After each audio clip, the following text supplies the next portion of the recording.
আমি ফেলুদার সুন্দর এক রেসিপি নিয়ে আপনাদের কাছে হাজির হলাম। এই ফেলুদাতে আমি দিয়েছি কিশমিশ, কাজু বাদাম, আনমোল বাদাম, চিয়া সিড, খোয়া ক্ষীর, মিল্কমেড দুধ, আর আঙুর, খেজুর, আর হচ্ছে বেদানা, আর টুটি ফুটি ফল। তা এইটাকে ভালো করে আমি বেদানাটাকে ছাড়িয়ে নিয়ে অর্ধেকটা বেদানা রস বার করে নিলাম আর অর্ধেকটা সাজানোর জন্য রেখে দিলাম। তা দুধটার মধ্যে ভালো করে ফুটে যেতে এর মধ্যে আমি ফেলুদাটা দিয়ে দিলাম। এবার দুধটাকে ভালো করে জাল দিয়ে 10 মিনিটের মতো জাল দিয়ে এটাকে ঠান্ডা করতে দিলাম।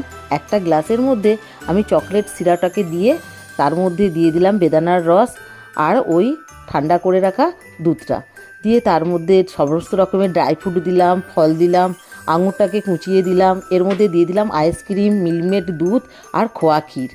আর যিনি আমাকে এইটা পাঠিয়েছেন তেনাকে দিলাম ধন্যবাদ, তিনি আমার একজন স্পেশাল গেস্ট।